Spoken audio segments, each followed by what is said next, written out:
queremos ouvir tudo aquilo que o Senhor tem para falar conosco. Amém. Saudar a igreja com a paz do Senhor, amém? Amém. Quantos aqui são a noiva de Cristo? Glória a Deus. Glória a Deus. Aleluia. Queria agradecer a Deus pela oportunidade. Eu queria compartilhar com os irmãos uma palavra que Deus tem colocado na minha vida nesses dias a respeito de distrações. Se os irmãos puderem abrir lá em 1 Samuel, capítulo 17, versículo 24. É uma palavra que Deus colocou no meu coração.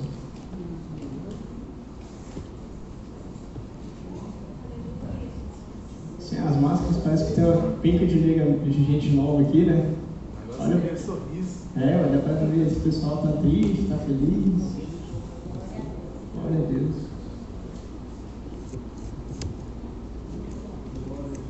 Olha para o irmão que está do seu lado aí, dá um sorrisão para ele. Fala para ele assim: que bom que você veio aqui nessa noite. Glória a Deus.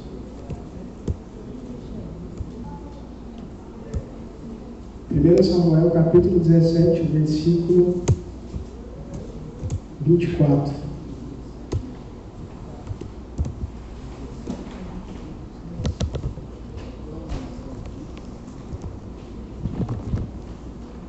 Amém? Amém. E quando viram o homem, todos os homens de Israel fugiram dele e ficaram muito temerosos. E os homens de Israel disseram: vistes esse homem que surgiu? Certamente ele subiu para desafiar Israel. E será que o homem que matar, o rei o enriquecerá com grandes riquezas, e lhe dará a sua filha, e fará livre a casa de seu pai em Israel? E Davi falou aos homens que estavam junto a ele, dizendo: o que será feito ao homem que matar esse filisteu e remover a vergonha de Israel? Pois, quem é esse filisteu incircunciso para que grite desafios ao exército do Deus vivo? E o povo lhe respondeu desta maneira, dizendo: assim será feito ao homem que o matar. E Eliabe, seu irmão mais velho, ouviu quando ele falou aos homens, e a ira de Eliabe acendeu contra Davi, e ele disse: por que desceste para cá? E com quem deixaste aquelas poucas ovelhas no deserto? Eu conheço o teu orgulho e a inconveniência do teu coração, pois desceste para que pudesse ver a batalha. E Davi disse: o que eu fiz agora, não há uma causa? Ele se virou dele para outro e falou da mesma forma, e o povo lhe respondeu novamente de forma anterior. E quando as palavras que Davi falou foram ouvidas, eles a relataram diante de Saul, e ele mandou buscá-lo. Amém? Essa passagem aqui, quando eu pensei em distrações, foi a primeira passagem que Deus falou sobre o meu coração, porque Davi foi um grande homem e temos muitas coisas para falar sobre ele, inclusive a forma que ele agiu desde que ele foi ungido por Samuel até ele assumir o reinado. Tem muito a nos mostrar e nos ensinar nos dias de hoje. Inclusive, quando paramos para analisar aqui, quando Eliabe se estressa com o irmão mais velho, ele fala: onde que você deixou as suas ovelhas? E quando a gente para analisar, Davi era pastor de ovelhas e era um excelente pastor de ovelhas. E Davi conhecia a palavra de Deus, porque o tempo que ele tinha no deserto cuidando das ovelhas, ele conseguia fazer a leitura da palavra, ele dedicava a vida dele para Deus. E Deus se agradava grandemente da forma que ele cuidava das ovelhas. Inclusive, a forma que ele cuidava das ovelhas foi uma das coisas que atraíram a atenção de Deus em relação ao reinado, porque se ele é um excelente pastor e consegue cuidar das ovelhas, com certeza ele vai conseguir cuidar do povo de Deus, Israel. E inclusive foi lá no deserto, cuidando das ovelhas, que Davi escreveu muitos dos salmos, porque ele, segundo a Bíblia relata, ele era, segundo o coração de Deus, ele tinha um coração sensível à vontade de Deus. E Davi conhecia muito bem a Torá, que é a lei de Moisés. Ele passava muito tempo lendo a lei. Quando eu paro para pensar em relação a isso, como seria importante se a gente estivesse num lugar e colocasse o celular em modo avião, seria muito mais fácil de conectar com Deus e se livrar das distrações, conectar o coração direto a Deus. Eu penso que essa foi uma das situações que fez que Deus olhasse para Davi daquela forma, para que ele escolhesse Davi para ser rei. E Davi lembrava do poder de Deus. Quando você olha para essa passagem famosa, que é quando Davi se destacou no deserto, na guerra contra os filisteus, para poder derrubar Golias, a gente entende que quando Davi percebeu que Golias estava afrontando o exército do Deus vivo, ele já conhecia que Deus tinha tirado o povo do Egito com grande poder, com grande demonstração de poder. Ele sabia o que Deus fez no deserto, com os 40 anos que o povo caminhou para chegar na Canaã, que Deus mandou o maná, que Deus abriu o mar. Ele conhecia a força de Deus, então ele sabia que aquela situação ali ia ser uma situação tranquila para ele. E eu penso que quando Davi chega lá, porque o pai dele tinha pedido para ele chegar, quando você lê os versículos anteriores, Jessé tinha pedido para ele ir lá, levar um pouco de comida para os irmãos e perguntar o que estava acontecendo na guerra.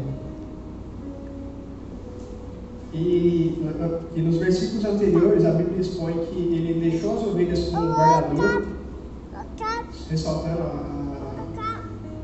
o cuidado que ele tinha com as ovelhas, pegou a comida que o pai dele separou e foi para a guerra. Chegou na guerra, foi ter com os irmãos dele e falou assim: e aí, o que está acontecendo? Eu fico imaginando que ele chegou lá, entregou, perguntou para poder entender o que está acontecendo para levar para o pai dele. E na hora que ele estava especulando os irmãos, o filisteu aparece, porque nesse momento que ele foi, os filisteus estavam na outra ponta do vale e o exército de Deus na ponta de cá, e toda hora esse Golias se destacava para poder afrontar o exército de Deus, dizendo que quem seria o homem capaz de derrubá-lo. E ele propõe que se alguém derrubasse, os filisteus serviriam como servos e vice-versa. E esse filisteu ele tocou o terror para o exército de Israel. Ninguém tinha coragem, estava todo mundo com medo, a ponto de Saul pedir para o pessoal espalhar dentre os guerreiros de Israel que quem derrubasse o gigante ia ter sua casa isenta de impostos, ia casar com a princesa, ia enriquecer. Mas diferente disso, quando Davi viu Golias se destacando e afrontando o exército de Deus, ele não estava preocupado com as recompensas. Eu penso que ele ficou estressado porque o exército de Deus estava diante de um cara só, todo mundo tremendo na base, sem entender. Ele ficou indignado e saiu perguntando: o que vai acontecer? Por que um homem que derrubar esse cara? Porque no coração dele ele já sabia que Golias não ia dar conta de nada, que ele conhecia o Deus que tirou o povo dele do Egito, ele conhecia o Deus que atravessou o Rio Jordão para conquistar a terra de Israel. Josué, ele conhecia Josué, que veio e triunfou sobre os cananeus. Então, quem que era Golias para Deus? Então, quando Davi foi aos encontros dos irmãos, e o gigante apareceu, Deus já tinha colocado no coração dele sobre isso. E com autoridade, com autoridade, Davi expressa essa indignação, né? O grande ponto que eu queria falar sobre a distração é sobre o irmão de Davi, Eliabe. Porque Davi já sabia que Golias já era, que Deus ia entregar Golias. O problema foi poderia ser um problema quando Eliabe, o irmão mais velho, que naquela época o pessoal tinha um grande respeito pelo primogênito. Ele tinha uma autoridade semelhante à autoridade do pai. E quando Eliabe viu que Davi estava lá, perguntando sobre Golias, ele se estressou. Perguntou: o que você está fazendo aqui com orgulho? Eu sei que você veio aqui só para poder espiar a guerra. O que você está fazendo aí? Eu fico imaginando. Queria dar um casco no Davi. Estava conversando demais. Só que Davi conhecia Deus, então ele já estava tranquilo. Então ele simplesmente virou para Eliabe e falou: o que eu estou fazendo demais? Não tem uma causa? Não há uma causa? Não tem uma situação aqui? Não está difícil? E Eliabe só tinha um objetivo. Ele queria distrair Davi. Se Davi não tivesse se atentado com essa distração, se ele tivesse voltado para o irmão dele e discutido, ou então deixado de ouvir a voz de Deus sobre a forma que Deus ia conseguir entregar Golias na mão dele, talvez a história teria sido totalmente diferente.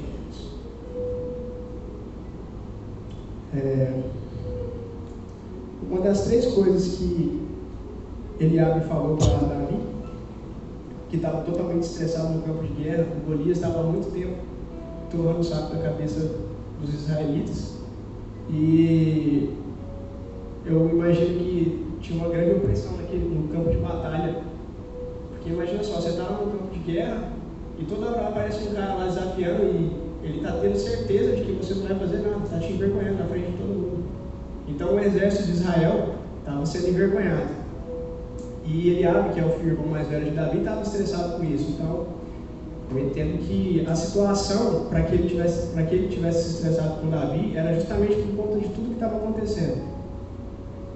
E uma das coisas que ele falou para Davi foi: por que deixaste as poucas ovelhas no deserto? Acontece que as ovelhas estavam em segurança, porque Davi já tinha colocado as ovelhas para serem guardadas. A segunda coisa que ele disse para Davi foi sobre o orgulho. Só que é importante dizer que Davi, ele era quando você para analisar, quando Davi foi ungido por Samuel, Davi, ele foi o último irmão chamado por Jessé, porque Davi era mais novo e, de certa forma, ele era rejeitado. Então, quando Samuel foi buscar pelos irmãos, foi buscar pelo ungido de Deus, ele sabia que o ungido era da casa de Jessé, só que ele não sabia quem era. Então, Jessé foi buscando um por um, e no final das contas faltou Davi. Davi estava esquecido, estava cuidando das ovelhas. Mas quando todo mundo descobriu, quando Samuel falou que estava faltando alguém, precisava, que não eram essas pessoas, não eram os irmãos de Davi que iam ser ungidos, Jessé lembrou que tinha Davi ainda. E quando Davi chegou, foi ungido rei, ele poderia muito bem se orgulhar disso e começar a zombar dos irmãos mais velhos, porque ele foi, muito tempo ele era rejeitado pelos irmãos, ele era capacho dos irmãos. E mesmo assim, mesmo depois de receber a unção de Samuel para poder reinar Israel, Davi voltou para ser para o campo, para pastorear as ovelhas. Então, percebe-se que Eliabe estava cometendo uma injustiça com Davi, porque Davi não era orgulhoso, Davi era humilde. E a terceira coisa que Eliabe falou para Davi foi da inconveniência. Só que no versículo 29, Davi fala: o que eu fiz agora não é uma causa? Em outras palavras, como assim conveniente? É totalmente conveniente que eu esteja aqui. Há um propósito para eu estar aqui. Então, eu queria chamar a atenção para essa situação que Eliabe fez em relação a Davi.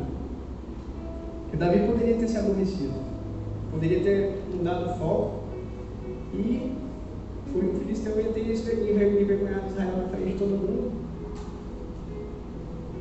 Só que Eliabe estava fragilizado por conta da opressão.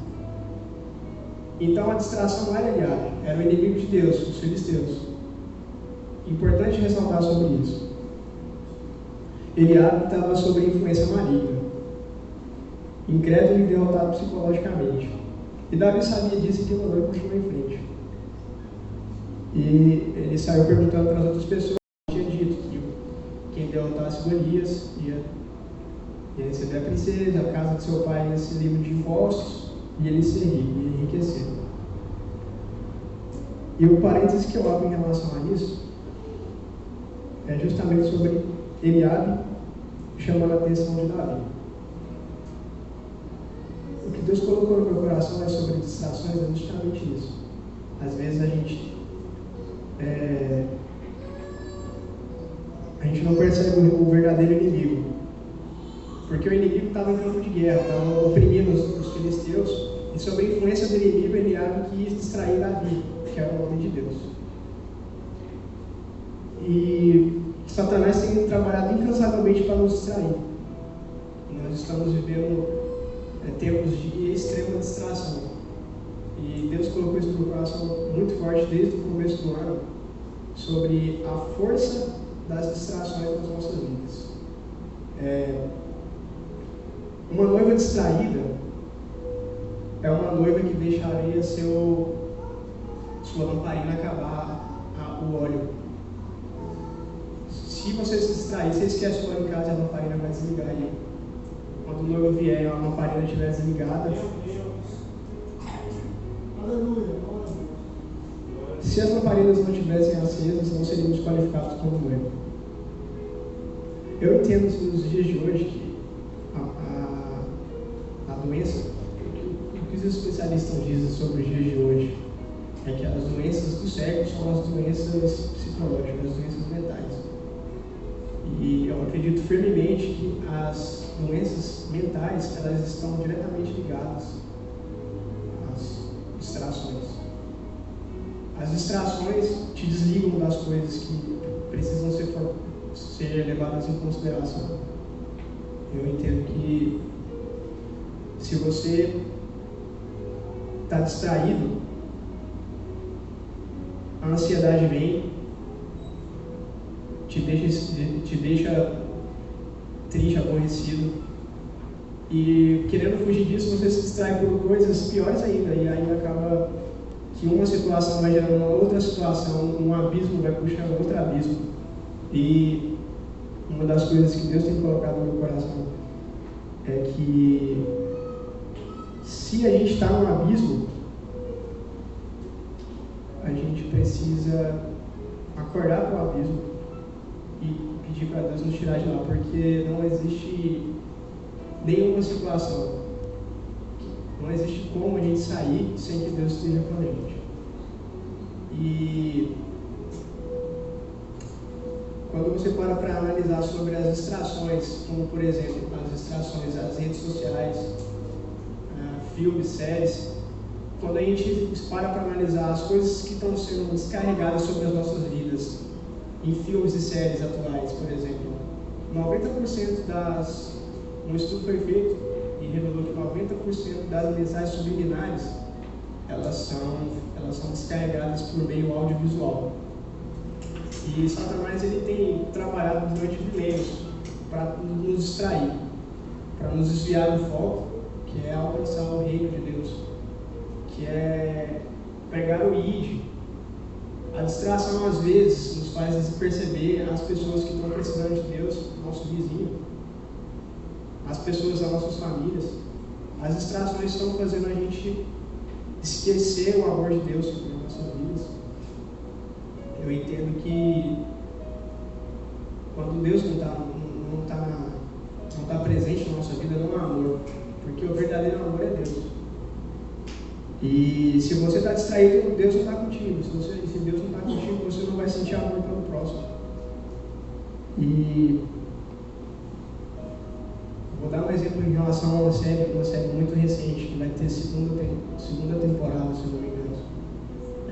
Foi uma série que bombou no mundo inteiro, Round 6. Uma coisa muito, muito intrigante eu vi sobre essa série. Você pode perceber, as séries de hoje em dia, elas levam em consideração, elas te tiram do foco, elas te fazem achar que as coisas normais, as coisas mundanas são coisas normais, e isso ele vai inserindo na sua mente, o Satanás vai inserindo as coisas na mente de forma subliminar. Quando você vê, você já está concordando com as coisas do mundo. Quando você vê, está tudo certo.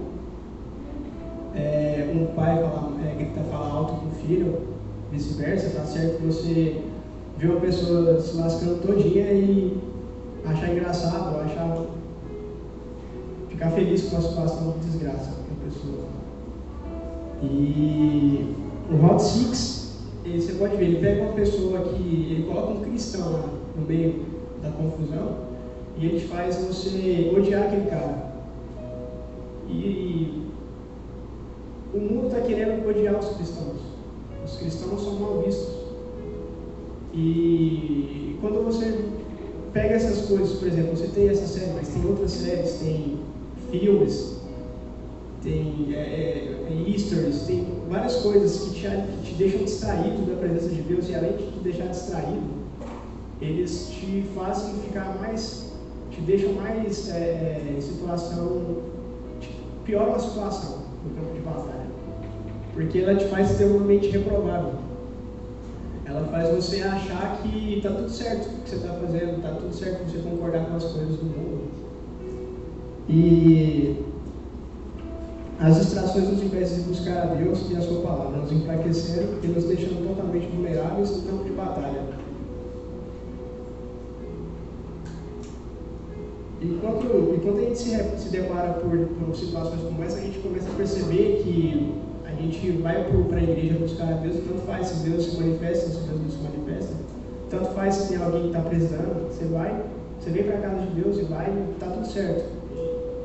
E quando a gente se distrai a esse ponto, significa que nossa mente já está reprovada. A palavra de Deus em Romanos, na carta de Paulo a Romanos, fala que Deus concede uma mente reprovável para as pessoas que se afastam.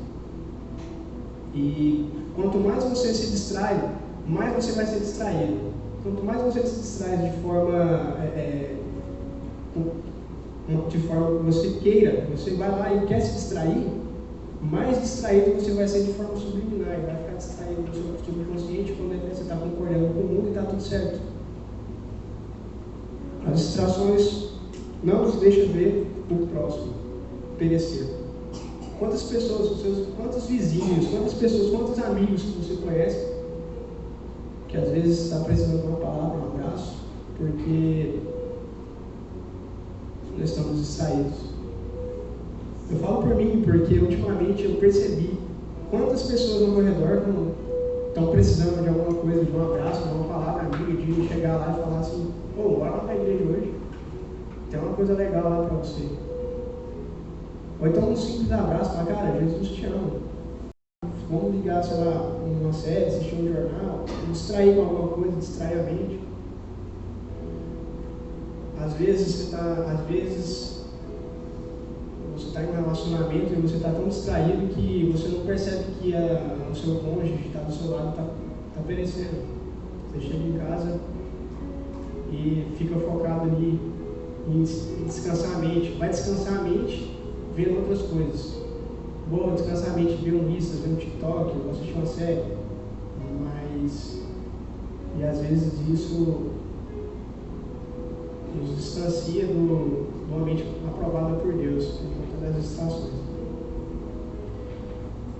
E as distrações nos fazem desperceber quem é o verdadeiro inimigo.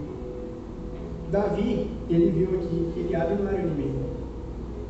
Ele sabia que Eliabe estava em situação de estresse, tinha uma opressão no campo de batalha, estava todo mundo estressado, o cara estava vindo afrontar todo mundo toda hora, não tinha ninguém dava conta de peitar o cara. Só que Davi sabia que a distração que Eliabe estava fazendo não era ele, eram os inimigos de Deus que estavam distraindo Eliabe. Às vezes a gente se estressa com um irmão. Uma das coisas que mais acontece, que eu jamais vi acontecer, é confusões dentro da igreja, entre os irmãos. E às vezes a gente se estressa com o irmão e fala, poxa, eu vou mais para a igreja. Me estressei com o meu irmão. Só que não é ele o nosso inimigo. Em Efésios 6, capítulo 12, porque não temos que lutar contra a carne e o sangue, mas sim contra principados, contra potestades, contra o príncipe das trevas desse século, contra as hostes espirituais da maldade nos lugares celestiais. A gente está tão distraído, eu tinha ficado tão distraído que eu às vezes me estressava com uma pessoa a ponto de passar por ela e nem olhar, nem falar bom dia, nem falar nada. E esse ano Deus tem colocado fortemente no meu coração em relação a distrações. Eu comecei a desinstalar as redes sociais do meu celular, porque eu estava perdendo muito tempo nas redes sociais. Eu estava perdendo coisas no meu relacionamento, eu estava perdendo coisas na minha família, meus pais estavam passando por dificuldades, os meus irmãos. E depois que eu me desliguei dessas coisas e comecei a focar na palavra de Deus, Deus começou a colocar no meu coração sobre essas pessoas que eu estava perdendo dentro da minha casa, dentro da minha família. E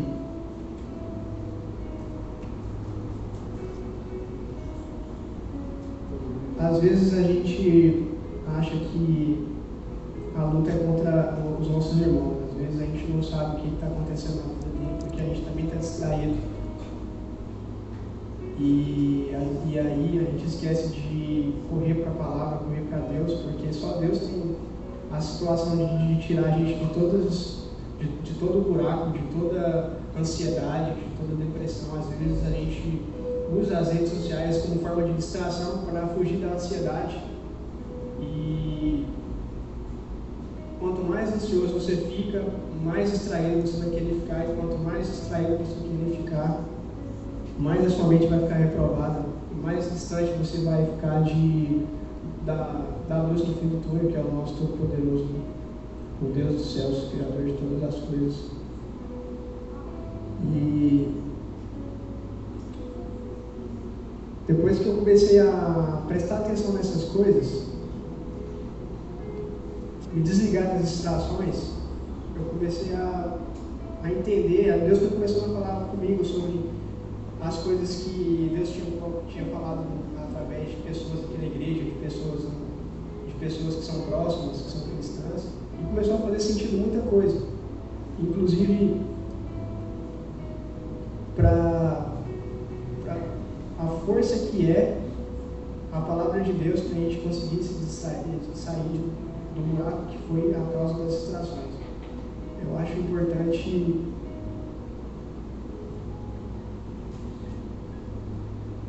o primeiro passo para poder se livrar das distrações é entender que você está se distraindo. E foi isso que eu fiz. Eu entendi que eu estava me distraindo e eu me livrei das distrações e comecei a buscar a palavra de Deus. E quando a gente busca a palavra de Deus, a gente começa a sentir um amor gigantesco por Deus, porque a gente começa a ver quão grande Ele é. A gente começa a entender quão grande Ele foi com o povo de Israel e a gente começa a perceber quão grande é o amor dele por conta de Ele ter dado o Filho dele para que todo mundo pudesse ter vida. E a Bíblia começa a fazer muito sentido e você vai ficando mais crente, você começa a ter mais fé, você começa a entender que tudo faz sentido debaixo da graça de Deus, do plano divino. E quanto mais você lê a palavra de Deus, mais vontade você vai ter de falar com Deus Todo-Poderoso, porque você sabe que Ele ouve. Porque quando você ouve a história de Davi, por exemplo, você vê que quando ele tinha uma vida dedicada a Deus, ele era pastor de ovelhas, mas o tempo que ele ficava no deserto, ele tinha muito tempo para dedicar, então ele sabia a lei de Moisés de cor. Então ele conversava com Deus, ele escrevia os salmos. Irmãos, eu fico pensando, eu leio os salmos, fico pensando, cara, Davi, como é que pode um cara desse? Ele falar coisas tão belas para Deus. Eu vejo isso, eu penso, é como se você tivesse apaixonado se escrever salmos. Você só consegue escrever palavras belas como essas quando você está apaixonado por alguém. Então você começa a perceber que é isso que nós precisamos. E aí, quanto mais você lê a palavra, mais você quer falar com Deus. E quanto mais você fala com Deus, mais Deus vai agradar o teu coração. E, consequentemente, passaremos a prestar atenção nas pessoas que estão próximas. Às vezes a gente vai para a igreja amanhã, e você vai hoje eu vou lá conversar com aquele amigo meu, vamos ver se ele vai para a igreja amanhã. E aí, consequentemente, a igreja vai começar a encher. Quanto mais. E vamos procurar ansiosamente a manifestação da graça de Deus aqui nos cultos. E estaremos atentos aos irmãos que precisam do pão da vida e da água viva de Deus. E, consequentemente, quando Deus nos agradar de nós, Ele vai satisfazer os desejos do nosso coração. Às vezes nós ficamos ansiosos por conta das coisas que Deus estamos querendo realizar com as nossas próprias mãos, mas Deus fala na palavra dele que quando você se agrada dele, Ele satisfará todos os desejos. Então, na minha vida foi isso, e eu consegui identificar isso, me livrando das distrações. E era essa palavra que eu tinha para passar para os irmãos. E eu queria fazer uma oração, se você puder fechar os seus olhos. Deus Todo-Poderoso, estamos aqui diante da Tua presença, Pai, porque a Tua graça é poderosa sobre as nossas vidas. Agradecemos infinitamente, Pai, pela Tua mão que o Senhor, pelo amor que o Senhor sentiu por nós, Pai, pela forma que o Senhor entregou o Seu Filho para que a gente pudesse alcançar o reino. Vem com o Teu Santo Espírito e seus anjos ministradores sobre as nossas vidas. Traga um consolo e uma fé pela Tua vontade.